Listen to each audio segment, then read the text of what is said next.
Dear Grandpa, I wish you were here today to hear my speech, but I know you are listening, as always.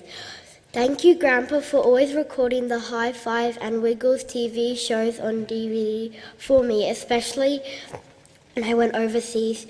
France without your special DVDs would have made me homesick. Not to mention every episode of Funny's Home Videos, which helped me through the strange food I had to eat in other countries. I will miss you, but never forget your love and care for me. Thank you. Love, Rihanna.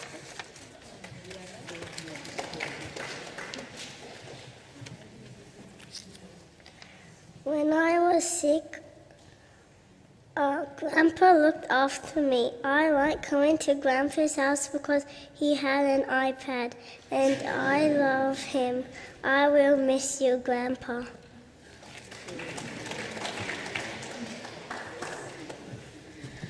When someone passes away, it can be hard to take when the pain causes your heart to break. The memories are all in your mind as you look for your soul to find more. Grandpa used to make each and every one of us laugh and told us stories not relating to ghosts, but they were really about his childhood.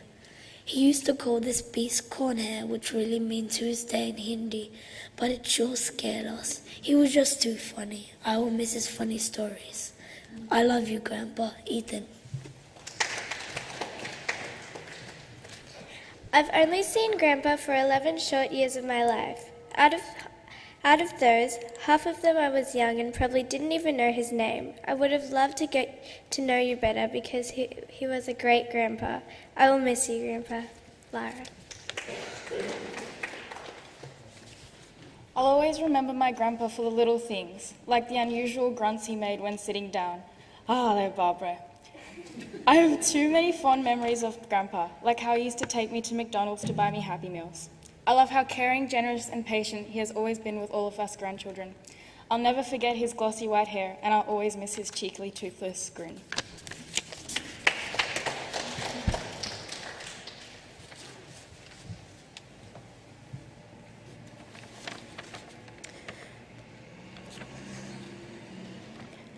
When I arrived at the house on Sunday, my mother came out the door with my brother and told me through sobs what had happened. Instead of hugging and consoling her, I turned away, kicked off my shoes, and walked out the gate. I didn't know where I was going. I just knew I couldn't stay there. I kept walking until I found a big tree in a field of grass. I sat under it in the shade. Everything felt dreamlike, and for a while I didn't exist. I cried and shook, trembled and sobbed. I told myself they were lying, and it wasn't true. I couldn't stop shaking. I felt so cold. The field became a bubble where nothing was wrong, and everything was still the way that it was at the festival. At first I didn't know why I left, but now I realize it was because part of me knew that walking into the house and seeing him would mean it was true, that he was really gone. I wanted to stay in the field forever where nothing existed except the grass. But I knew I had to go back and attempt to be strong, even if it was all just a facade. When I walked through the door and saw Grandpa lying there, that brave face that I was trying to maintain broke. I don't think I could have ever been ready to see him there. I walked back to the garden to escape to earlier and happy memories of hanging washing with Grandpa and Nanny. Mitch brought me back in and he told me I had to say goodbye to Papa.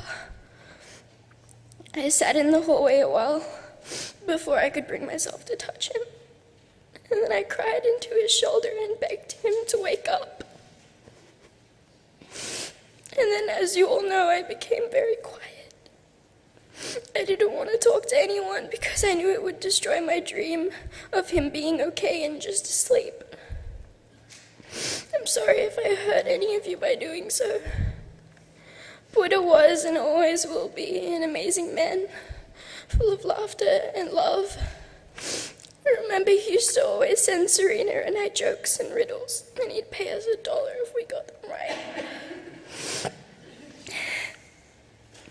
He always always remembered the small things no one else did, like the chicken I like. He'd always buy it for me.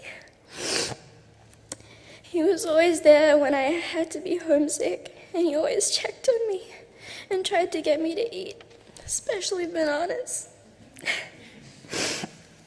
You were supposed to live forever, Grabs. We all really miss you. But I know now that you will always be alive in the memories and hearts of all the people you've touched. And one day, hopefully, we'll be lucky enough to meet you again. I just hope you're still smiling, and I'm glad you lived a happy life with your family. I'll never forget you, Grabs, and I'll always love you.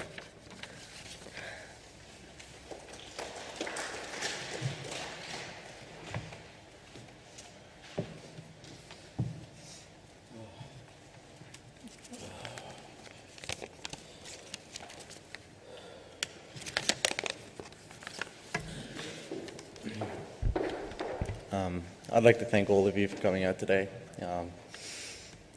Graham sort of appreciated the support, so again, thank you. There are very few instances in my life where I've felt emotions like this. Terribly upset, but at the same time at peace, knowing Buddha didn't suffer. He was an exceptional role model and an amazing man. Over my 20 years, Grandpa has given me many memories. Memories I hold dearly to my heart. Unfortunately, I cannot share them all with you today, but the ones I have chosen were the ones that gave me the most joy. You see, Grandpa, he had an awesome sense of humour. For instance, if he asked Nanny for a scotch and she refused, if I was near, he'd call me over and ask for a double. True party animal. Another memory that I'll forever miss is one that was personal to me. Every time I left his house after a Saturday night gathering, I'd give him a kiss goodbye and rub his tummy. Sometimes, just to be cheeky, I'd smother him to the point where he'd yell out to my mum and say, "Vanita, control your son." Now I have no one to smother. So Raj and Anil, watch out. I love you, Gramps. This isn't a goodbye, it's a see you soon. We miss you, Buddha. We'll always miss you, and we'll always love you. Thank you.